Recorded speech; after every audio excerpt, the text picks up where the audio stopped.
My sister told everyone I was failing my daughter, while she secretly collected money using Macy's name. I stayed quiet until I found the transfers, the lies, and one recording where she said the words that broke me and exposed everything. My name is Elowen Pierce. I am 44 years old, and for most of my daughter's life, I thought the worst thing my family believed about me was that I was tired, private, and a little too proud to ask for help. I did not know they believed I was failing her. I did not know my sister had built an entire secret charity around my daughter's name.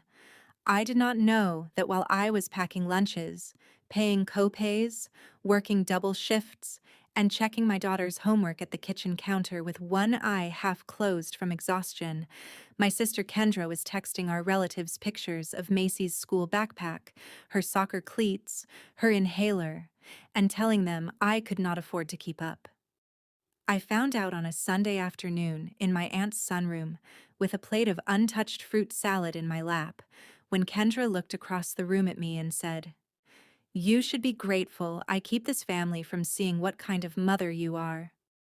The room went quiet in the way rooms go quiet when everyone already knows something except the person being cut open. My mother, Bliss, looked down at her coffee. My cousin Mercer stopped chewing. My Aunt Veda's hand froze on the pitcher of iced tea. And my daughter Macy, 15 years old, sharp-eyed and old enough to understand tone before she understood facts, looked at me like she was waiting for me to deny a crime I had not been charged with until that second. I remember the sunlight on the glass table. I remember the hum of the ceiling fan. I remember Kendra's face, soft and wounded and practiced, as if she had been forced to say something painful for the good of the family. And I remember my own voice when it came out. Calm. Almost too calm. I said, "What kind of mother am I, Kendra?" She should have stopped there. A kinder sister would have. A guilty sister might have. But Kendra had spent too long wearing concern like a crown, and people who are used to being praised for helping do not always notice when help has become a performance. She sighed. She actually sighed like I was exhausting her. "Don't do this here," she said. "Not in front of Macy." That was the first cruel trick. She used my daughter's presence as both shield and knife. Then she turned to the family and said, "I have covered for you for years, Elowen. School fees, medical things, activities, clothes. You think nobody knows? But they know because I'm the one who has been quietly asking so your child does not go without." I looked at Macy. Her face had changed. Not against me. Worse. Into confusion. Confusion is one of the most painful expressions a child can wear because it means an adult has placed them between two truths and asked them to choose before they have the facts. I asked Kendra what money she was talking about. She gave a small laugh, not happy, not embarrassed, just cold. "Please, don't pretend now. At least, let me protect your dignity." That sentence did something to me. It did not break me. It clarified me. Because I knew what I had paid. I knew every dollar that had left my account that month. Rent, groceries, Macy's inhaler, the school trip deposit I had saved for by not replacing my own winter coat. I knew dignity. I had been buying it in small, unglamorous payments for years. What I did not know was why my family was looking at me like my sister had been carrying my motherhood on her back. If you have ever sat in a family room and realized a story has been told about you in your absence, stay with me. And subscribe, because the worst lies are not always shouted. Sometimes they are whispered in your child's name and paid for by people who think they are being generous. I did not fight Kendra in that sunroom. That surprised everyone, I think. Kendra was prepared for anger. Anger would have helped her. Anger would have made me look unstable and defensive, and exactly like the woman she had apparently been describing for years. So I set my plate down. I stood up. I told Macy to get her sweater, and when my mother said, "Elowen, maybe we should talk," I said, "We will, but not until I know what everyone thinks they paid for." Macy did not speak on the drive home. That was worse than questions. Questions leave a door open. Silence means a child is building her own room around the pain. Her hands were folded in her lap, and she kept looking out the window at houses we passed, as if one of them might contain a version of her life that made more sense. Finally, 3 blocks from our apartment, she said, "Did Aunt Kendra pay for my camp last summer?" I said no. She said, "Did she pay for my medicine?" I said no. Her voice got smaller. Then why would she say that? I kept both hands on the wheel and told her the only honest thing I had. "Because something is wrong, honey, and I am going to find out what it is." The first message came from Aunt Veda that evening, not Kendra, not my mother, Veda. She was my father's older sister, 71, careful with words, the kind of woman who still mailed birthday cards with cash tucked inside, even though everyone used apps now. Her text said, "I don't want to stir anything, but I need to know if Macy received the money I sent in March for her breathing machine." I sat on the edge of my bed and read it 3 times. Macy did not have a breathing machine. She had mild asthma. She had an inhaler. She had never needed anything close to the device my aunt was describing. I called Veda immediately. Her voice shook before mine did. She told me Kendra had called her in March, crying, saying Macy needed a home nebulizer and insurance would not cover it quickly enough. Veda sent $600, not to me, to Kendra, because Kendra said I was too ashamed to ask directly. That was the first receipt. It was not mine. It was hers. By midnight, I had 5 more. Mercer had sent $300 for school uniforms, though Macy's public school did not wear uniforms. My cousin Jory had sent $450 for a math tutor Macy never had. Aunt Veda had sent another $200 for inhaler refills. My mother admitted, after 20 minutes of painful silence on the phone, that she had given Kendra cash twice for groceries because Kendra said I was skipping meals so Macy could eat.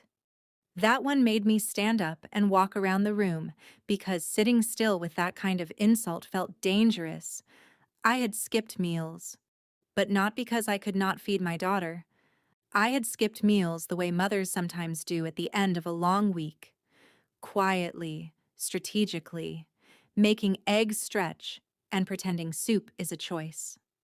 I had never asked Kendra to turn that private math into a family fundraiser. The next morning, I called in sick, which is something I almost never do. Useful women do not call in sick. We schedule our breakdowns for after work. But that morning, I made coffee, opened my laptop, and began to build the shape of my sister's lie. I made 3 columns: who paid, what Kendra said it was for, where the money actually went. The first 2 columns filled quickly. The third was fog. Then Veda forwarded screenshots. Mercer sent bank transfers. Jory sent Cash App receipts. My mother, after crying enough to exhaust herself, sent photos of 2 checks made out to Kendra with "For Macy" written in the memo line. By noon, the total was $9,850. By 4 o'clock, it was $13,120. And that was only from the people willing to answer me.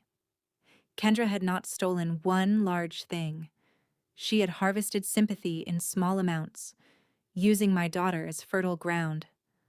That was what made it so ugly. If she had taken from me directly, I could have named it greed and moved faster. But she had taken my child's ordinary life and turned it into a begging bowl. She had made Macy look neglected so she could look generous.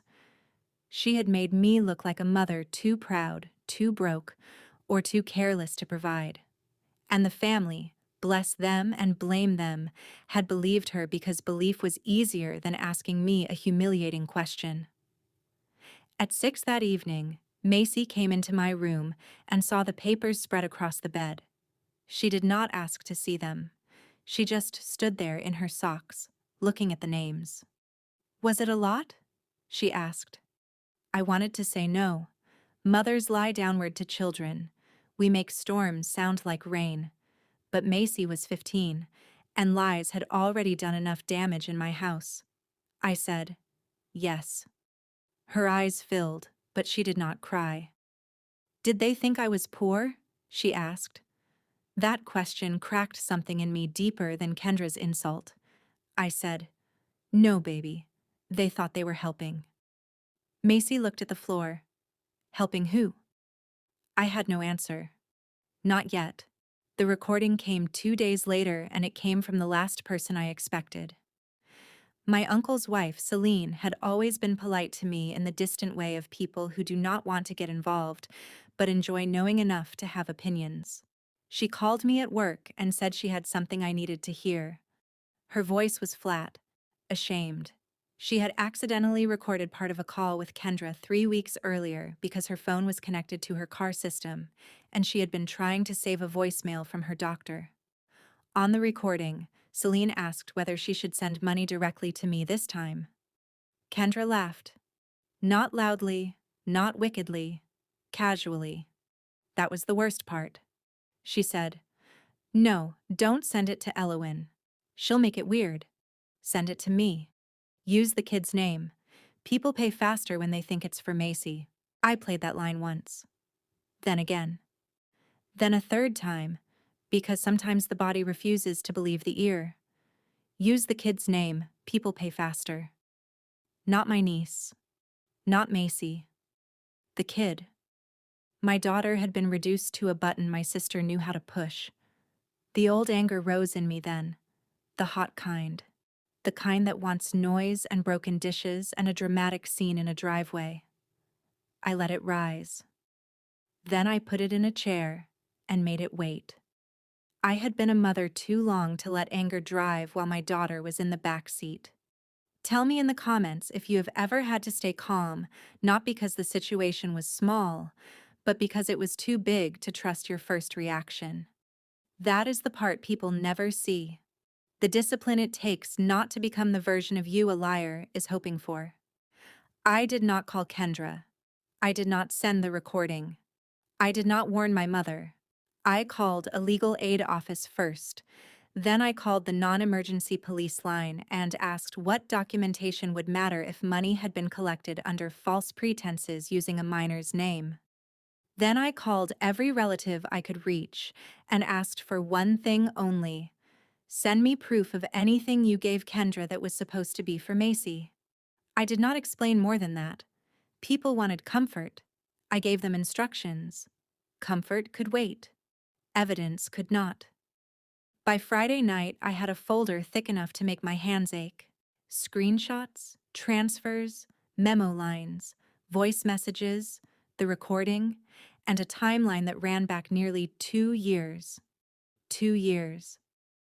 While I was attending parent-teacher conferences, Kendra was telling my cousins I could not afford school supplies. While I was driving Macy to soccer practice, Kendra was collecting activity fees from an aunt in Kansas. While Macy and I were eating pancakes for dinner and laughing about how breakfast tastes better at night, Kendra was telling my mother we were barely eating. I had thought my life was hard because I was doing it alone. I had not known someone was standing nearby selling tickets to the struggle. The family brunch was already scheduled for Sunday at my mother's house. It was supposed to be for my father's birthday, though my father had been gone for 4 years, and my mother still marked the date because grief likes routine. I almost canceled. Then I thought of Macy in the car asking, "Helping who?" And I knew I needed the answer in a room where everyone could hear it. Not for revenge only, for repair. Secrets had injured my daughter in public. The truth had to stand up at least as tall. I told Macy she did not have to come. She said she wanted to.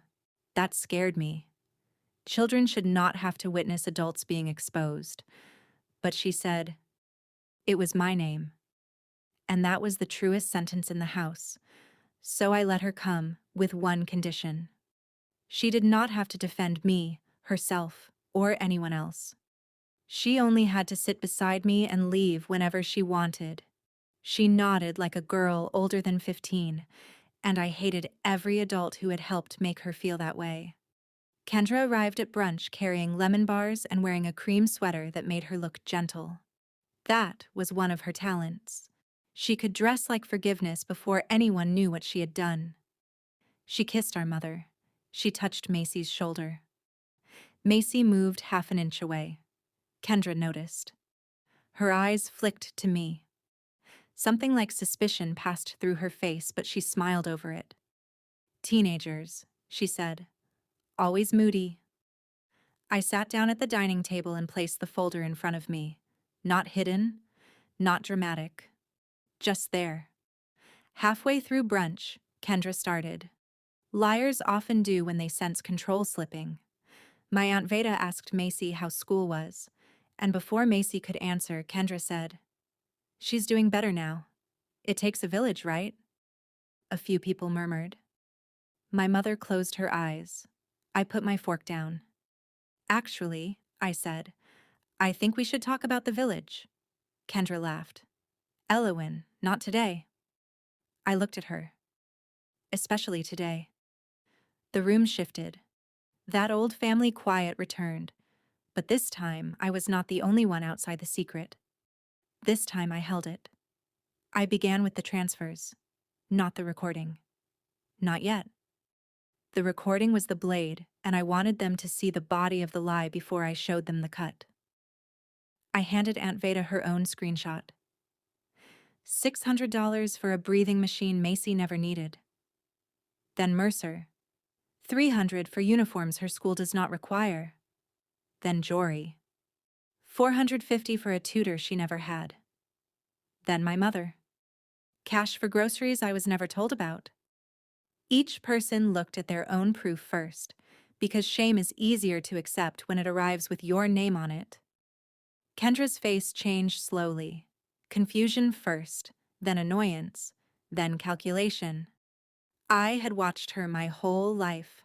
I knew the moment she stopped wondering what I had and started wondering how much. She stood. "This is disgusting," she said. "You're attacking me after I helped you." I said, "Sit down." My voice was not loud. It did not need to be. She did not sit. "You were drowning," she said. "You should be thanking me."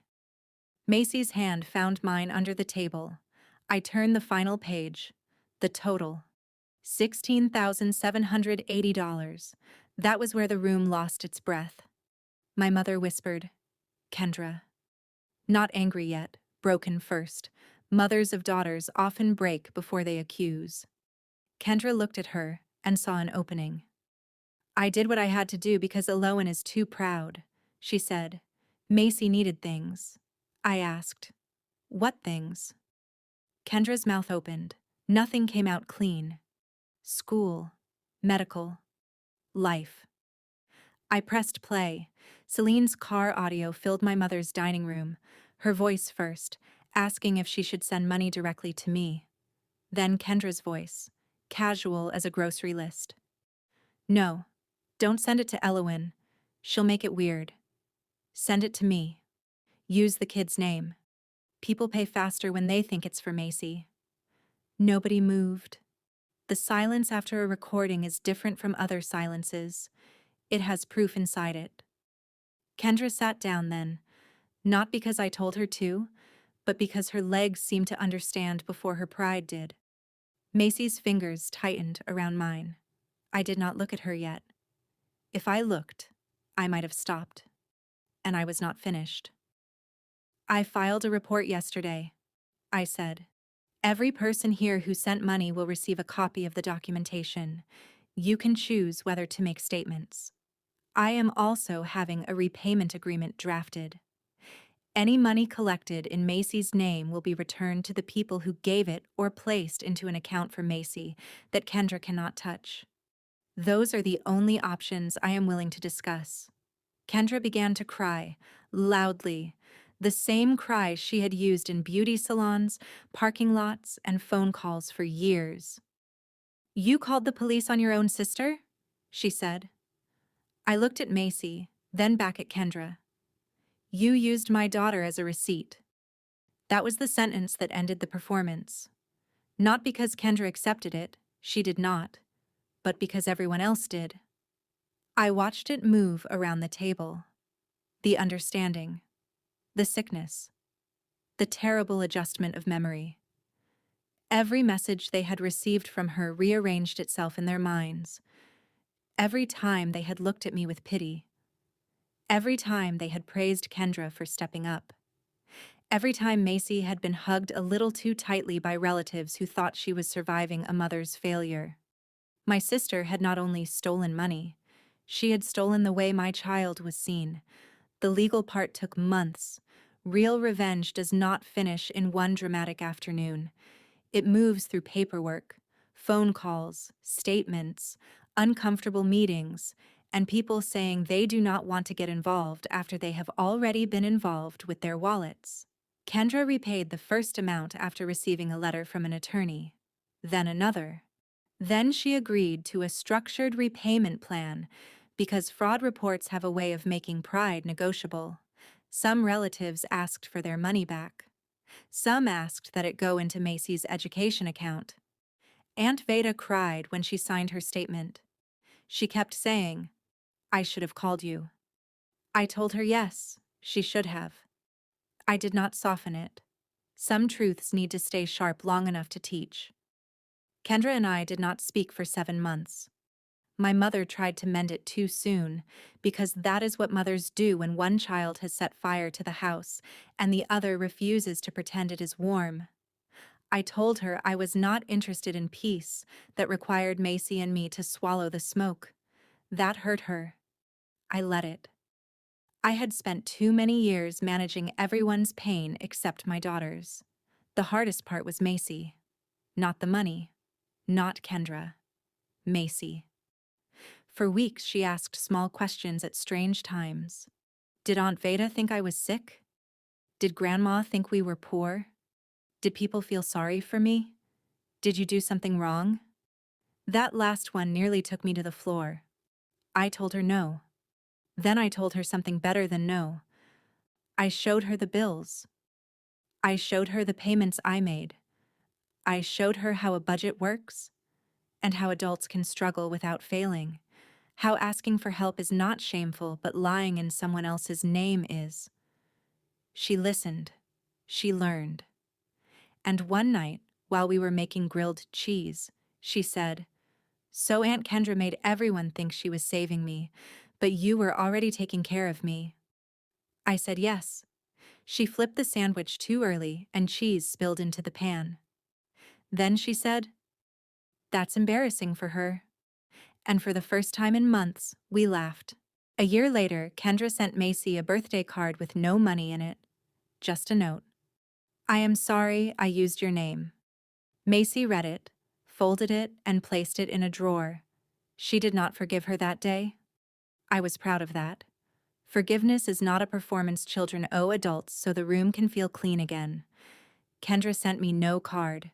What she sent was the final repayment receipt, through the attorney, with the last $600 marked complete. I opened the email in my kitchen and felt less victory than release. The money mattered. The proof mattered more. But the ending was not that my sister paid everyone back. The ending was that Macy no longer had to wonder what kind of mother I was, because someone else had sold a lie loudly enough. So, if someone in your family is always the hero in stories where you are mysteriously helpless, look closer. If they collect sympathy in your name, ask who spends it. If they say they are protecting your dignity while keeping secrets from you, understand this clearly. Dignity does not need a middleman.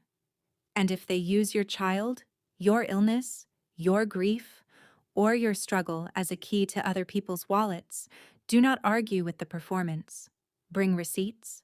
Bring dates. Bring the recording if God is kind enough to give you one.